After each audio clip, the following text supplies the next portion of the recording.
think I'm streaming now. Yes. Oh dear me, this technology. Thanks for looking in anyway, and welcome back. And thank you for your patience.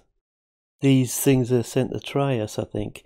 Anyway, tonight's show, we've got two video slideshows. One from Angela Mack, who attended Bourne School. Most of her photographs are of landmarks of Singapore. And then we have Maurice Hann, who was a teacher. I think he with the Gurkhas section mainly, because most of his photographs are of the Gurkhas. So he taught in Bourne. We also have our guest speaker tonight is Tony Taucher, who organises the Scottish reunions at Grantully. And what I was going to do, hi Hilary, hi Sheila, and John, welcome to the show. When I started this off, it was going to be for the lockdown. I wanted something to do, so I thought, well, I'd do this. And I wasn't intending to do it for very long, really, just during a lockdown. But it has been going really well. Never mind the mistakes I make and all the things that goes wrong, but that makes life interesting. But anyway, because it's going so well, I decided, well, we'll carry on with it. But obviously, come next year, I'll be doing my travels as well and reunions. So I roped in Steve Barry to give me a hand, and no doubt there'll be a few more people that I'll call upon to contribute and take part. So the format probably will change over time. Having said that, Steve's initial interview with Dave Jordan is going to be in the next broadcast, hopefully. So they'll be talking about the music scene in the 60s in Singapore. So, who's looking in? Oh, there's quite a few in at the moment now. Oh, Tony's in, good. And Maureen, and yeah, oh, wait a minute, there's some more. Oh, we're getting quite a lot. Okay, so off we go. Oh, before I start the video, I must say that I've still got a few naval badges left. Royal Naval School, Singapore. There's the old saying, you can't give them away. Well, I think that's proving true at the moment. So anyway, you know the routine. If your siblings or yourself attended the school and you want a badge, just drop me an email at admin@singers.co.uk. Okay, here's the first video slideshow from Maurice.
Well, that was interesting.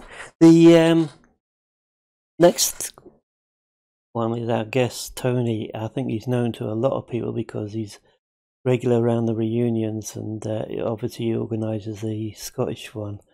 So without further ado, we'll go straight in. Welcome to the programme, Tony. You're well known amongst the reunion circuit because you've obviously been going to a lot of them over the years. But 5 years ago, you decided to have one yourself up in your hometown of Grantully. So, can you tell us how you came about that idea and some of the background things you had to do to get it off the ground? Oh, well, hi, Tom. It's good to have a chance to chat. But basically, there was traditionally, and still is, the two reunions down in London, the spring and autumn one, roughly, and then several in the south, particularly in Portsmouth and Plymouth and other places.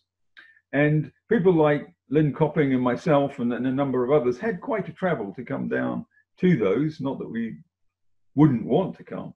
And on one occasion, wouldn't it be nice to have one in the north? Now, somebody had planned one in York, and I was away in New Zealand at the time, and I got back to find that was sort of dead in the water. And I thought, well, let's just do it. And Lynn had encouraged me, so I thought, well, I can do it here. What about here? And that's basically what kicked it off. And it was just after midsummer. We decided the weekend after midsummer, for some reason, was a thought. Scotland's weather probably had something to do with it.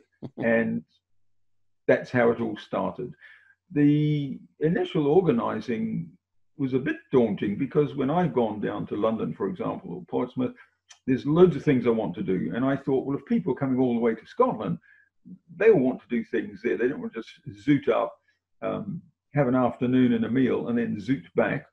Maybe some were. So I tried to organise sort of things that people might be interested in around about here. Having lived here for over 30 years, I had a bit of an idea what sort of novelties, history, geography, and what have you that might have been useful for people coming up. And that's basically what happened. As I say earlier, I got back from New Zealand, and within 2 weeks, everybody was rocking up. And so there was quite a flurry of activity on my part. But luckily, the people around here know me long enough and were guiding me, nudging me, kicking me into the right direction. And sure enough, that's how it all started out. Some of the people obviously were coming up for a length of time. It was some of them actually came up for a fortnight. They actually took their holiday sort of thing up there. And I thought, well, the Friday there will be early birds coming. On that first reunion, we were very fortunate in the chef at the Inn on the Tay, which has been our traditional, for want of a better word, reunion site for these ones in Scotland. He had actually just come back from Indonesia, where he'd been setting up an Indonesian restaurant. So he had a load of culinary skills, which are more in the flavour of people from the Far East than perhaps just Burger King or what have you. So that was a real big plus. And that's actually one of the reasons we actually focused on the Inn on the Tay, apart from the fact that it's my local pub, but we'll discuss that another time. The other thing was the early birds coming up. I thought, well, they're coming up, they'll get settled in. Why don't they just troll around to my place? And I'll put on a tiffin, just some drinks and I can't even remember what I put in. It was some curry or it was, I believe, just sort of snacky things that you might have at a tiffin. And if you came, fine. If you didn't, then I'd have a lot of eating to do later. And that's what has happened. So traditionally, the Friday afternoons from about 1:30 on, all the early birds, if they're up for it, pop in and we have some drinks and snacks and catch up on stuff. The main event was on the Saturday. And because we didn't really anticipate the drinking, joying part of the game until the afternoon, one of the lads who is regularly in the pub said, well, what about whitewater rafting? And I thought, right, well, we can try it. If nobody comes, nobody comes. And it actually set off quite well. And the first whitewater rafting was a rather gentle one, really, although the pictures would tell you otherwise. Down the River Tay, which is the boundary between where I live and where Grantully, the town, is on the other side. And we had a wonderful time. It was actually quite a winner. And so every year we've been whitewater rafting if people wanted to do it. That actually took off. The last one we had, because the team had moved to the other side, further north from the Tay Valley into the Tummel Valley, what we didn't realize that this is one of, and probably in Britain, one of the most, what they call technical raft rides down the river. But we didn't really realize that. A few people got online and very quickly thought, God, I'm not doing that. But the simpler folk like myself, we said, oh, it can't be all that bad. Other people do it. And it was marvelous. It was an absolute experience that I was ready to do it again. It was such good fun. And we had really skilled guides. The whole thing was done very, very professionally. We just had a whale of a time. It was, if they say value for money, I said, well, don't tell them, but I'd have paid another 20 quid. It was that good. So that was the Saturday morning. It was that sort of activity. Then in the afternoon, we met after people had had a chance for a bite of lunch or a rest or what have you. And the usual thing, in the pub, we had a few drinks and people wandered in and wandered out. And then we usually left it late, so sort of 7:30, coming up for 8, we all sat down to a meal. And the first one, there was a very handsome turnout. There was a lot of people turned up, and it was absolutely cracking because, as I say, Simon, the then chef, sadly he's left, was right up for anything Asian. So we were absolutely treated far and away beyond anything I could think of. And of course, many people stayed in the inn on the Tay. But there's plenty of accommodation around here. This area it's a very established rural community. So it's a farming community with assorted ancillary businesses going on. But nonetheless, it's very attractive for tourism, particularly outdoor activities. And the hunting, shooting crowd are part of it. Hunting, shooting, fishing crowd, they're part of it.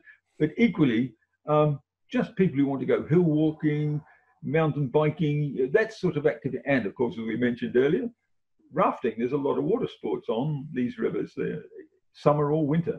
So we had plenty of things to choose from.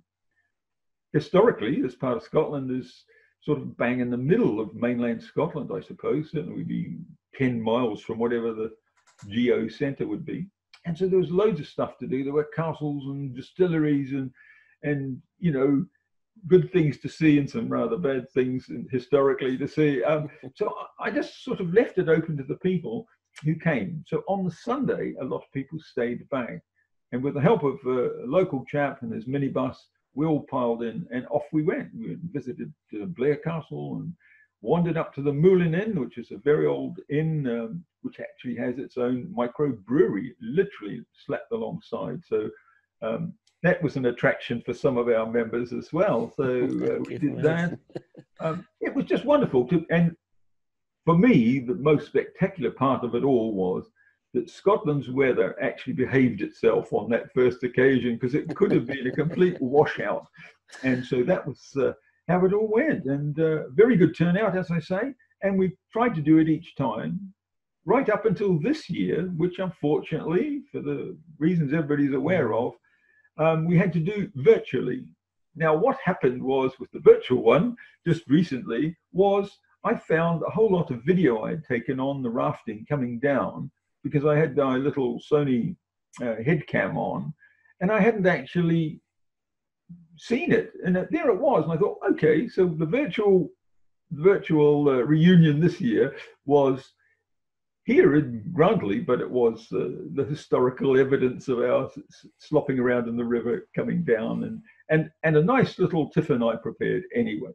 So there we go. That's the background to it all and how we all came to be here. And I'm so pleased that people thought it was a good idea in the first place and have genuinely been interested in fitting it in. That's lovely. Yeah, I do. Those that missed the videos you mentioned, they were put onto Facebook last weekend, and they're still available on there if anybody wants to look them up. Because that was the first time I'd seen them as well last weekend. and that was good. Talking about accommodation and that, there is plenty of accommodation. It's a bit spread out, but there's campsites as well for those that. Because I do remember some people were camping and motorhome and that sort of stuff. Oh yes, Um, yes. I mean, as I said earlier, I mean it is quite a attractive place to come, and it caters for all levels of, shall we say, mm, economic endeavour. There are some rather expensive and luxurious accommodations, and they're equally well. If you're in the backpacker mode, there are plenty of campsites around, and notwithstanding. There are quite a few of my pals who've got a back garden where a small tent could be pitched. The other side of it, it Excellent. is rural. It is rural, so it's also quite a pet-friendly place. Obviously, you've got to Yeah. maintain your animals. They start chasing sheep, you'll be getting chased. But no, seriously, people are welcoming you. Regularly, you have the dogs come in and out of the pub, for example, and That's um, right. so it's really quite nice for people who've got animals saying, "Oh, what about my animal?" There are accommodation around here, and many of our members who've been up in the past will vouch for it. Where they welcome you, and however big your dogs are, they will be quite happy to have you. And of course, we're just waiting for that opportunity to start again. Obviously, we've missed the slot for a reunion of that This nature. year, yeah. But I'd encourage people, if you really want to see something different, and it's all here. It's just a case of Mm, rolling up your sleeves and coming up, because accommodation is a good one, and the other thing is getting here is not too complicated. I mean, you can no. get from London all the way to Pitlochry, which is the nearest railway station, by train. And Hmm. when I used to go down, and still do, when I go down to, say, the Chandos reunions we have in London, then I just take the night train. I get on, I have a nice sleep all the way down, get up in the morning. It's 7 o'clock or 8 o'clock whenever the train gets in, and if I'm lucky, I'm invited. I get breakfast at the Union Jack Club, and then away we go for a reunion in London. But that's how it should be. I think is Yeah. that it's not complicated to get here. Obviously, it's mostly motorways coming up if you wish to get here in a hurry. But there's Yeah. lots of things to do. And of course, people coming up have family in other places. So I know people who've That's. gone through York, for example, and stayed a couple of nights with family there, or in the Lake District for the same reason. So Mm. you can make a bit of an adventure of it, and then finally get up here, and we'll spoil you as best we can. You're I always know, welcome. I know what you mean because I've got a friend up that way, and I usually after I've been to the reunion, I usually spend a couple of days up there at his place. Oh, great. So it's nice and handy for me. It is The indeed. other the other handy thing I was going to mention there was if you've got a sweet tooth, is that there's a chocolate factory just across the road from the Inn on the Tay, Oh, isn't yeah. there? Oh, yes, it's a very lucrative business. And of course, with the lockdown, businesses like that were actually very fortunate because a lot of their trade is by post and Yeah. courier. So they were still supplying their customers. I haven't checked with Ian to see whether that's the truth of it, but I suspect that with a lot of people being locked down, they had a even more sweet tooth needing to be catered to.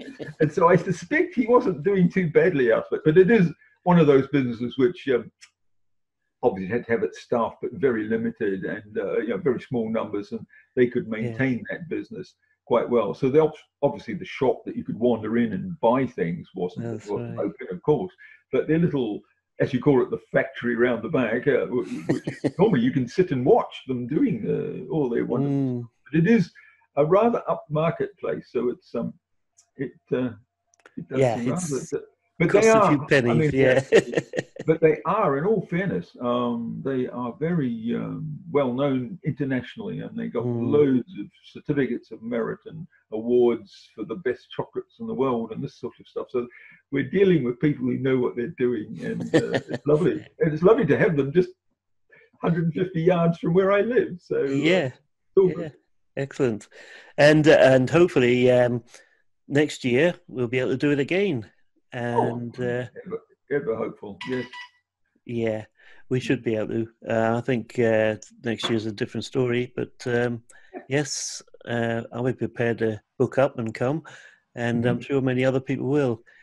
Um, Well, can I just add to that? One of the things that we did was to visit distilleries. We've done that twice on two oh, right. occasions, And of course, coming to Scotland, one of the major exports of Scotland, or certainly one of the ones that I think is most important, is of course whiskey. And in recent years, there's been a big upsurge in production of boutique gin. So there's gins getting produced by distilleries, believe it or not. That's to add as an adjunct to their business. Yeah. And so a visit to the distillery was the nearest one being in Aberfeldy nearby. And then another time we went across to the famous Grouse distillery on the way across near Crieff. So there's a couple of things. And what I have done traditionally is that those who have come to a reunion for the first time here, I've always made sure they got a little glass. You might even see it in the background from me, a little glass from Dewar's. I shouldn't be advertising, I know, but from the distillery in Aberfeldy, since it's my closest one. So they got a wee whiskey glass, a dram glass, and many people actually use it for all sorts of things. They could have probably a tooth mug, but that's sort of a little tradition we've sort of snuck in there for anybody for the first time would get a little dram glass and as a memento of their reunion. And having said that, a number of newcomers, actually their first reunion was in Singapore and Penang. And so I thought, oh, there's 4 or 5 people coming. So I actually trotted off with a box of Dewar's crystal glasses just for that occasion. So there you are, just to put a bit That's of a lovely colour thought, on. yeah. I couldn't let the whiskey business go out of the frame. Oh no, you got to support it. Great. Okay, Tony, thanks very much for joining the program, and no doubt we'll probably have another chat nearer the time, especially when the reunions are starting to be organised again. You know, we'll get you back on and we'll plug it away. I think the other thing too, Tom, even though we've been through some rather troubling times, all of us, one way or another, we're able to keep together because of the technology. And because of the technology, we're also able to organise things. That's right. So really, I was as disappointed as many that we couldn't have a proper reunion this year. But equally well, it wasn't a big deal because a lot of things that people wanted to do, we could at least go back and share the memories. That's right. And a lot of people who couldn't come for all sorts of reasons were still able to enjoy, if that's the word, or get frightened by whitewater rafting or something of a similar thing. So here's to the next time. That's what I'm always thinking of. There will be a next time. And there will, yes. So, yeah, well, it's been good talking to you, Tom. And it's I hope everybody's got an idea that Scotland isn't quite so dreek a place. Rather dreary, cold, wet and soggy place. But we do have some good weather from time to time. That's true. That's true. Thanks very much, Tony. Haste them back. Thank you. Cheers. Well, that was very good. I want to thank Tony for agreeing to do the interview.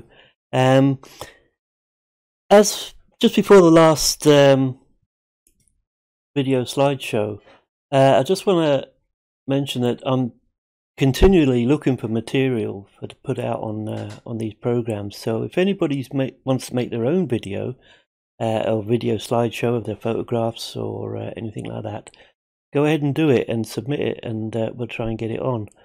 And of course, if you're willing to help in any way, that as well. Okay, so the last show before the fortnight's time, and we've got Angela Mack up next. The next show is we're going to have Steve Barry interviewing, hopefully. So that'll make a change from me doing the interviews. Okay, we'll finish off with this last slideshow, and I'll see you in a fortnight's time.